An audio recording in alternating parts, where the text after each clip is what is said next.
Friends, welcome to వని వంటిల్లు. ఈరోజు మనం రవ్వతో రస్బెర్రీ స్వీట్ ఎలా తయారు చేసుకోవాలో చూద్దాం. ఇది గులాబ్ జామ్ లాగానే ఎంతో టేస్టీగా ఉంటుంది. ఈజీగా ఇంట్లో మనం స్వీట్ తినాలనిపించినప్పుడు ఇలా రవ్వతో చేసుకుంటే చాలా టేస్టీగా అనిపిస్తుంది. చూడండి,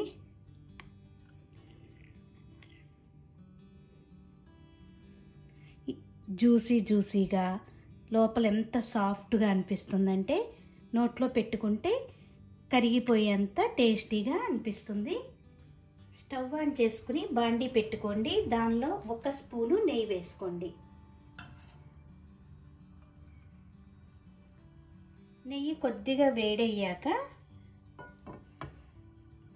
1/2 కప్పు బొంబాయి రవ్వ, ఉప్మా రవ్వ ఉంటుంది కదా, సెమోలిన్ తీసుకుని రవ్వను వేసి పచ్చివాసన పోయే వరకు వేయించుకోవాలి. 4 నిమిషాలు పడుతుంది ఇది వేగటానికి. ఇలా తిప్పుకుంటూ ఫ్లేమ్ని లో ఫ్లేమ్లో పెట్టుకుని వేయించుకోండి. ఇలా 4 నిమిషాలు వేయించుకున్నాక 3/4 కప్పు పాలను తీసుకోండి. ఇప్పుడు పాలను కొద్దిగా పోసుకుంటూ ఈ రవ్వ పాలను పీల్చుకుని గట్టిపడే వరకు దీన్ని ఉడికించుకోవాలి. చూడండి, ఇలా మనకి గట్టిగా అయ్యింది కదా. ఇప్పుడు స్టవ్ ఆఫ్ చేసుకుని దీన్ని ఓ ప్లేట్లోకి తీసుకుందాం.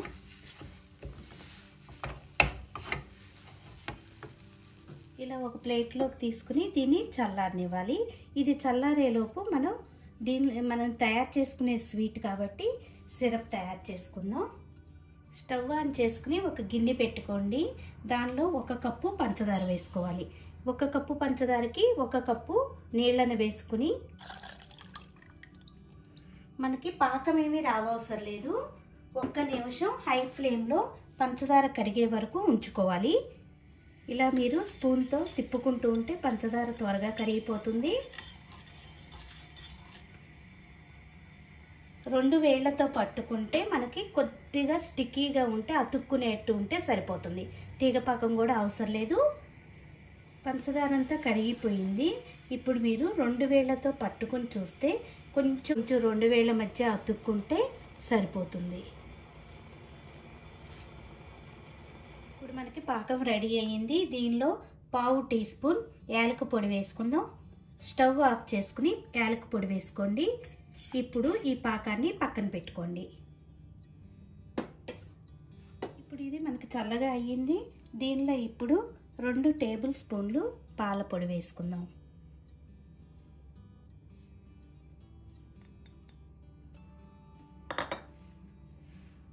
మిల్క్ పౌడర్ వేసుకున్నాక 1/2 టీ స్పూన్ వంట సోడా వేసుకోండి. ఇప్పుడు మొత్తం మిక్స్ అయ్యేలా కలుపుకోవాలి. 1 టేబుల్ స్పూన్ పాలు వేసుకోవాలి. సాఫ్ట్గా అయ్యే వరకు కూడా దీన్ని ముద్దలాగా కలుపుకోవాలి. 1 టేబుల్ స్పూన్ పాలను వేసుకుని కలుపుకున్నాక చూడండి, ఇలా ఉంది. ఇంకొంచెం మీకు గట్టిగా ఉంది అనిపిస్తే ఇంకొక టేబుల్ స్పూన్ పాలను వేసి ఉండలు చేసుకునేటప్పుడు క్రాక్స్ అనేది ఏమీ రాకుండా ఉండేట్టు, సాఫ్ట్గా ఉండేట్టు కలుపుకోవాలి. చూడండి, ఇలా ఉండేట్టు చూసుకోండి. ఇప్పుడు చేతికి కొద్దిగా నేతిని రాసుకుని అతుక్కోకుండా ఇప్పుడు నిమ్మకాయ సైజ్ అంతా ఉండల్లాగా తీసుకోవాలి. ఈ ఉండలు చేసుకునేటప్పుడు క్రాక్స్ అనేది ఏమీ లేకుండా ఇట్లా ఉండలు చేసుకోవాలి. ఇలా చూడండి, ఎక్కడ క్రాక్ అనేది లేకుండా ఇలా ఉండలు తయారు చేసుకున్నాక దీన్ని అరచేతిలో పెట్టుకుని 2 చేతులతో కొద్దిగా ప్రెస్ చేసుకోండి. ఇలా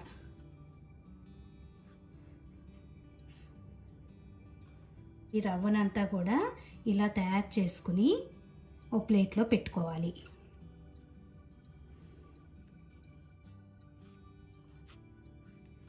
చూడండి, ఏ క్రాక్స్ లేకుండా అన్నీ కూడా ఇలా తయారు చేసుకున్నాం కదా.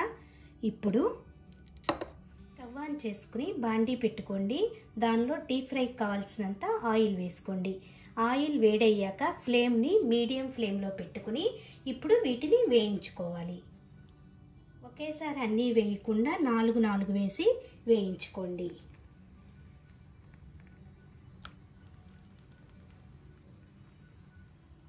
ఆయిల్ ఎక్కువ బాగా వేడైపోతే పైన రంగు వచ్చి లోపల పిండిలాగా ఉంటుంది. అందుకని మీడియం ఫ్లేమ్లో పెట్టుకుని వేయించుకోవాలి. ఒకవైపు కొద్దిగా వేగాక రెండో వైపు తిప్పుకోవాలి.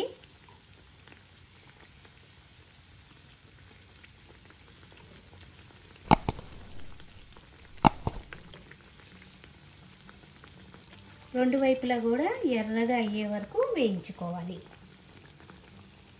చూడండి, ఎక్కడ కూడా వేగుతున్నప్పుడు క్రాక్స్ అనేది ఏమీ రాలేదు కదా. మీరు పిండి గట్టిగా ఉంది అనిపిస్తే మీరు కొంచెం పాలని ఇంకొక టేబుల్ స్పూన్ వేసుకుని పిండి ఎప్పుడు కూడా సాఫ్ట్గా ఉండేట్టు చూసుకోండి. అలా సాఫ్ట్గా ఉంటే మనకి క్రాక్స్ అనేది రాకుండా చక్కగా వేగుతాయి. ఇట్లా చక్కగా గోల్డెన్ కలర్లో వస్తే బాగా వేగినట్టు. ఇలా వేగితే సరిపోతుంది. ఇప్పుడు వెంటనే పాకంలో వేయకుండా ఇలా వేగిన వాటిని ఓ ప్లేట్లో తీసుకుని కొంచెం చల్లారనిద్దాం. చూడండి ఎంత బాగా వచ్చినాయో. మిగతాయి కూడా ఇదే విధంగా వేయించుకుని పక్కన పెట్టుకోండి.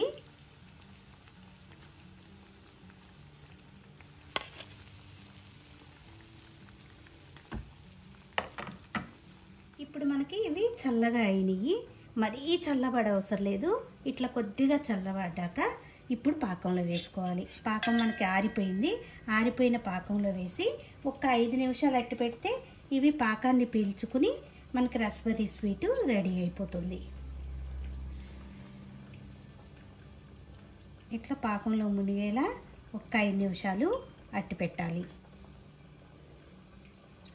5 నిమిషాల తర్వాత జ్యూస్ని పీల్చుకుని మనకి స్వీట్ రెడీ అయిపోయింది. ఇది మీరు కూడా ఈ వీడియో నచ్చితే ఒకసారి చేసి చూడండి. లైక్ చేయండి, షేర్ చేయండి, కామెంట్ చేయండి. మరిన్ని వీడియోల కోసం వాణి వంటిల్ని సబ్స్క్రైబ్ చేసుకోండి. Thank you for watching.